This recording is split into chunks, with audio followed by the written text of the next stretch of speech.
Umesh sir, ಆತಂಕ ಏನ್ ಗೊತ್ತಾ, ನೀವು ಹೇಳ್ತಾ ಇರೋಷ್ಟೇ ಆಗಿದ್ರೆ ಬಹುಶಃ ನಾವೊಂದು ರಹಸ್ಯ ಕಾರ್ಯಾಚರಣೆ ಮಾಡಬೇಕು ಅನ್ನೋ ಅನಿವಾರ್ಯತೆ ಬರ್ತಿರ್ಲಿಲ್ವೇನೋ. ಇವತ್ತು ಭಾಸ್ಕರ್ ರಾವ್ ಹತ್ರ ಪ್ರತಿಕ್ರಿಯೆ ಪಡ್ಕೊಂಡ್ವಿ. ಅದೊಂದು ಸ್ನೈಪರ್ ಬೈಟ್ ಅಂತ ಹೇಳಿ ಇದೆ, ಅದನ್ನ ರೆಡಿ ಮಾಡ್ಕೊಳ್ಳಿ. ಅಂದ್ರೆ ಇಲ್ಲಿ ಕೇವಲ ಬರ್ತಿರೋರು ಬಾಂಗ್ಲಾದೇಶದವರು, ಅವ್ರಿಗೊಂದು ID ಕಾರ್ಡು ರೆಡಿ ಮಾಡಬೇಕು ಅನ್ನೋದಷ್ಟೇ ಅಲ್ಲ ಲೂಪ್ ಹೋಲ್ ಇರೋದು. ಅದನ್ನ ಕೇಳಿಸ್ಕೊಳ್ಳಿ. ಭಾಸ್ಕರ್ ರಾವ್ ಅವರು ಹೇಳಿದ್ದಾರೆ, ಕೈಯಲ್ಲಿ ಏನ್ ಇಟ್ಕೊಂಡು ಬರ್ತಾರೆ ಅದನ್ನ ಮಿನಿಮಮ್ ಚೆಕ್ ಮಾಡೋ ವ್ಯವಸ್ಥೆ ಕೂಡ ಇರೋದಿಲ್ಲ ಬಾರ್ಡರ್ ನಲ್ಲಿ. ಕೇಳಿಸ್ಕೊಳ್ಳಿ ಭಾಸ್ಕರ್ ರಾವ್ ಅವ್ರ ಮಾತು. ಏನು ಆರ್ಮ್ಸ್, ವಿಶೇಷವಾಗಿ ಸ್ನೈಪರ್ ವೆಪನ್ಸ್ ಹೊರ ದೇಶಗಳಲ್ಲಿ ಏನು ಸಿಗ್ತಾ ಇದೆಯಲ್ಲ, ನೀವು ಅದು ಕೊಂಡ್ಕೊಂಡು ಈಸಿಯಾಗಿ ಕಾಠ್ಮಂಡು ಅಥವಾ ಢಾಕಾ ಅಥವಾ ಚಿತ್ತಗಾಂಗಲ್ಲಿ ನೀವು ಲ್ಯಾಂಡ್ ಆಗ್ಬೋದು. ನೀವು ಲ್ಯಾಂಡ್ ಆದ ನಂತರ ನೀವು ನಮ್ಮ ಬಾರ್ಡರಿಂದ ಒಳಗಡೆ ಸುಲಭವಾಗಿ ಒಳಗಡೆ ಬಂದುಬಿಡ್ಬೋದು. ಇದು ಉಮೇಶ್ ಸರ್ ಆತಂಕ. ಬರೋರು ಖಾಲಿ ಕೈಯಲ್ಲಿ ಬಂದು ಇಲ್ಲಿ ಪೇಪರ್ ಆಯ್ದು ಅಥವಾ ಕಸನ ಸೆಗ್ರಿಗೇಟ್ ಮಾಡೋ ಅಷ್ಟೇ ಮಾಡಿ ಬದುಕು ಕಟ್ಕೊಂಡಿದ್ದಿದ್ರೆ ನಮ್ಗೆ ಆತಂಕನೇ ಇರ್ತಿರ್ಲಿಲ್ಲ. ಎಲ್ಲೋ ಇದ್ದಾರೆ, ಅವ್ರ ದೇಶದಲ್ಲಿ ಊಟ ಸಿಗ್ಲಿಲ್ಲ, ನಮ್ಮ ದೇಶಕ್ಕೆ ಬಂದು ಹಾಯಾಗಿರ್ಲಿ ಅಂತ ಹೇಳಿ ನಾವು ಭಾವಿಸ್ಬೋದಾಗಿತ್ತು. ಕೈಯಲ್ಲಿ ಬಂದೂಕು ಇಟ್ಕೊಂಡು ಬಂದರೂ ಕೇಳೋರಿಲ್ಲ, ಬಾಂಬ್ ಮಾಡೋ ಮೆಟೀರಿಯಲ್ಸ್ ತಂದರೂ ಕೇಳೋರಿಲ್ಲ. ಅಂದರೆ ಟೆರರಿಸ್ಟ್ಗಳನ್ನ 2,000 ರೂಪಾಯಿ ಆಸೆಗೋಸ್ಕರ ನಾವು ಒಳಗೆ ಬಿಟ್ಕೊಳ್ತಿದೀವಿ. ಇದು ಪರಿಸ್ಥಿತಿ ನಮ್ದು. ಬೆಂಗಳೂರಿನಲ್ಲಿ ಬಂದಿರ್ತಾರೆ, ಮಡಿಕೇರಿಯಲ್ಲಿ ಬಂದಿರ್ತಾರೆ, ಚಿಕ್ಕಮಂಗ್ಳೂರಿನಲ್ಲಿ ಬಂದಿರ್ತಾರೆ, ಕೂಲಿ ಕೆಲಸ ಮಾಡ್ತಿರ್ತಾರೆ. ಯಾವಾಗ ದೇಶದ ವಿರೋಧಿ ಕೆಲಸ ಮಾಡ್ತಾರೆ ಯಾಕೆ ಕಂಡಿಡಿಯೋರು? ಅದೇ 2014 ನೋಡಿ, 1/10/2014 ಒಂದು ದೊಡ್ಡ JMBದು ಒಂದು ದೊಡ್ಡ ಟ್ರೂಪೇ ಬಂದ್ಬಿಡುತ್ತೆ. ಅಲ್ಲಿ ಅವನು ಜೈದುಲ್ ಇಸ್ಲಾಂ ಅಂತೇಳಿ ಅಂತ ಅವನಿಗೆ ಹ್ಯಾಂಗ್ ಟು ಡೆತ್ ಆಗಿರುತ್ತೆ. ಅಲ್ಲಿಂದ ಎಸ್ಕೇಪ್ ಆಗ್ಬಿಟ್ಟು ಪೊಲೀಸ್ ಕಸ್ಟಡಿ, ಜೈಲ್ ಕಸ್ಟಡಿಯಿಂದ ಬಂದುಬಿಡ್ತಾನೆ. ಇಲ್ಲಿಂದ ಬಂದಾದಮೇಲೆ ಕಗಾರ್ಗರ್ ಅಂತೇಳಿ ಏರಿಯಾದಲ್ಲಿ ಬಂದು ಸೇರ್ಕೊಂಡು ಒಂದು ದೊಡ್ಡದು JMB ಟ್ರೂಪ್ ಮಾಡಿ ಈ ಸ್ಟಾರ್ಟೆಡ್ ಅಲ್ಲೇ ಫ್ಯಾಕ್ಟ್ರಿನೇ ಓಪನ್ ಮಾಡ್ಕೊಬಿಡ್ತಾನೆ ಏರಿಯಾದಲ್ಲಿ. ಏನೋ ಅಚಾನಕ್ಕಾಗಿ ಅದೊಂದು ಅವತ್ತೊಂದು ದಿವಸ ಬ್ಲಾಸ್ಟ್ ಆಗಲಿಲ್ಲ ಅಂದರೆ ಅದರೆಲ್ಲ ಸತ್ತೋಗ್ಬಿಟ್ಟು ಕರೀಮ್ ಅನ್ನೋನೊಬ್ಬ ಉಳ್ಕೊಳ್ತಾನೆ ಆ ಕಗಾರ್ಗರ್ನಲ್ಲಿ. ಅದಾದಮೇಲೆ ಅವ್ನು ತಪ್ಪಿಸ್ಕೊಂಡು, ಮತ್ತು ಇವ್ರು ಯಾರು ಜೈದುಲ್ ಇಸ್ಲಾಂ ಮತ್ತು ಇವರೆಲ್ಲ ಇದ್ರಲ್ಲ ಅವ್ರು ಆಚೆ ಇರ್ತಾರೆ. ಇನ್ನು ಉಳಿದವ್ರು ಮೇಕಿಂಗ್ ಮಾಡ್ತಿದ್ದವ್ರಲ್ಲ ಒಳಗಡೆ ಫುಲ್ ಬ್ಲಾಸ್ಟ್ ಆಗಿ ಸತ್ತೋಗ್ಬಿಡ್ತಾರೆ ಆ ಕಗಾರ್ಗರ್ನಲ್ಲಿ. ಅದಾದಮೇಲೆ ಇಮಿಡಿಯೇಟಾಗಿ ಅಲ್ಲಿಂದ 2014 ಬೆಂಗಳೂರಿಗೆ ಬಂದುಬಿಟ್ರೆ ಅವರು. ಅಲ್ಲಿಂದ ಟೋಟಲಿ 2018 ಕಂಪ್ಲೀಟ್ ಇಡೀವರೆಗೂ NIA ಮತ್ತು ನಮ್ಮ ISD ಬೆಂಗಳೂರು ಟೀಮ್ನವರು ಅಲ್ಲಿವರೆಗೂ ಇಲ್ಲೇ ಕೂತ್ಕೊಂಡು ಬಾಂಬ್ ಮೇಕಿಂಗ್ ಮಾಡಿದ್ರು. ಆಮೇಲೆ 100 ಮೀಟ್ರಿಗೆ ಹೋಗಿ ಬ್ಲಾಸ್ಟ್ ಆಗುವಂಥದ್ದು ಕೃಷ್ಣಗಿರಿಲಿ ಮತ್ತೆ ತಗೊಂಡೋಗ್ಬಿಟ್ಟು ಬೆಟ್ಟದ ಮೇಲೆ ಟೆಸ್ಟ್ ಮಾಡಿದರು, ಅಂದರೆ ದೂರದಲ್ಲಿ ನಿಂತ್ಕೊಂಡು ಬ್ಲಾಸ್ಟ್ ಮಾಡೋದಕ್ಕೆ. ಅದಾದಮೇಲೆ ಬೋಧಗಯಾಗೆ ಹೋಗಿ ಅಲ್ಲಿ ಬ್ಲಾಸ್ಟ್ ಮಾಡಿದರು, ಸೀರಿಯಲ್ ಬ್ಲಾಸ್ಟ್ ಮಾಡಿದರು. ದೇ ವಾಂಟ್ ಟು ಎಲಿಮಿನೇಟ್ ಬೋಧಗಯಾದಲ್ಲಿ ಇಂಪಾರ್ಟೆಂಟ್. ಹೀಗೆ ಅವ್ರ ಅಜೆಂಡಾಗಳೇ ಬೇರೆ ಬೇರೆ ಇದ್ದಂಥವಿದ್ದವು. ಇದರಲ್ಲಿ ಸರ್ ಹೇಳಿದಕ್ಕೆ ಇನ್ನೊಂದು ಆ್ಯಡ್ ಆನ್ ಮಾಡ್ತೀನಿ. ಟೀಮಲ್ಲಿ ಸ್ಟಾರ್ಟಿಂಗ್ ಬಂದಂಥವ್ರು ಕಮ್ಮಿ ಮೆಂಬರ್ಸ್ ಇದ್ರು.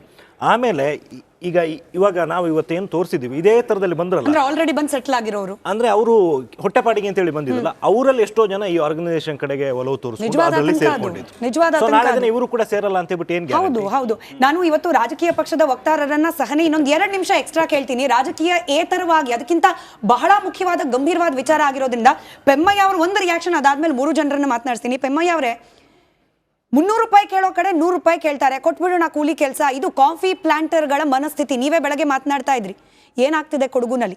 6 ವರ್ಷದ ಪುಟ್ಟ ಬಾಲಕಿ ಮೇಲೆ ಅತ್ಯಾಚಾರ ಆಗಿರೋ ಅನುಮಾನ, ಅದು ಮಾಡಿರೋ ಇವರೇ ಯಾರೋ ಇರಬಹುದು ಅನ್ನೋದು. ಕೇವಲ ಅತ್ಯಾಚಾರ ಮಾತ್ರ ಅಲ್ಲ, ದರೋಡೆ, ಕೊಲೆ, ಸುಲಿಗೆ ಇದೆಲ್ಲವೂ ಕೂಡ ಕ್ರಮೇಣವಾಗಿ ಹೆಚ್ಚಾಗ್ಲಿಕ್ಕೂ ಕೂಡ ಈ ಅಕ್ರಮ ಬಾಂಗ್ಲಾ ವಲಸಿಗರು ಕಾರಣ ಅನ್ನೋ ಆತಂಕವನ್ನ ಬೆಳಗ್ಗೆ ನೀವು ವ್ಯಕ್ತಪಡಿಸ್ತಾ ಇದ್ರಿ.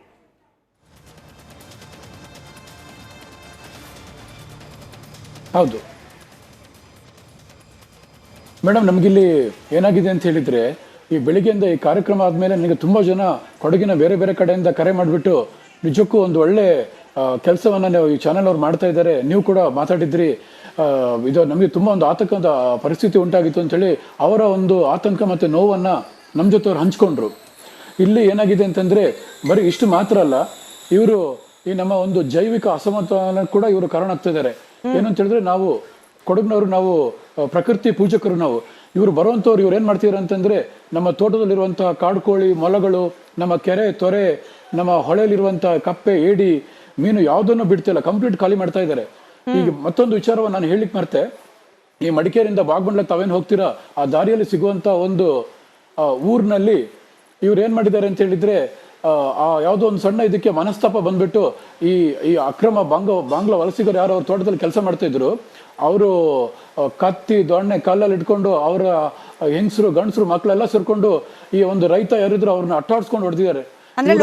ಅಲ್ಲಿನ ಸ್ಥಳೀಯರನ್ನ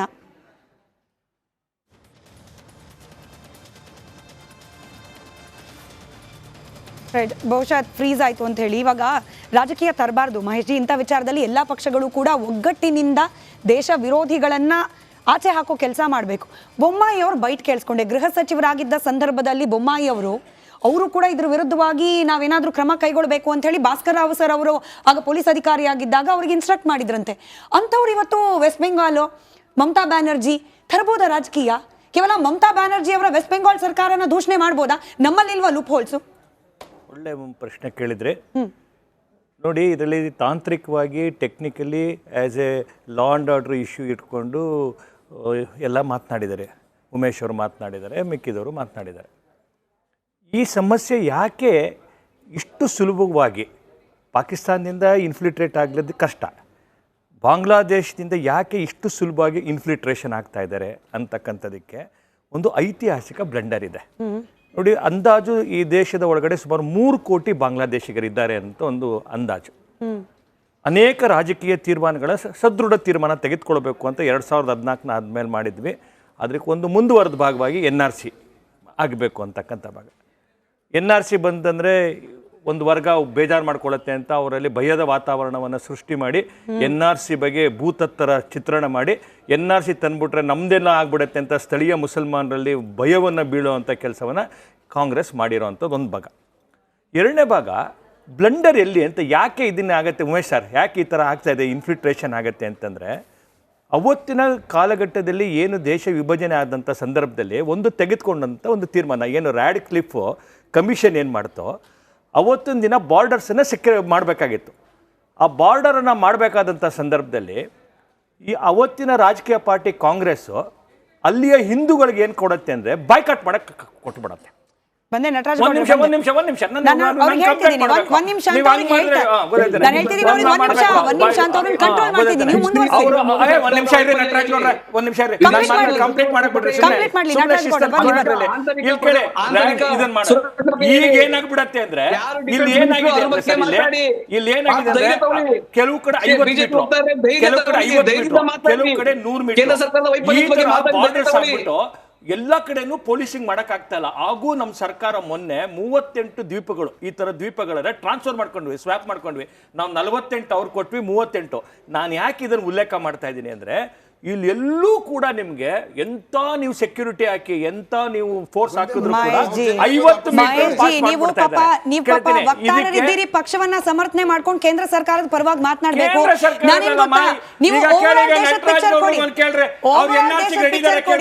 NRCಗೆ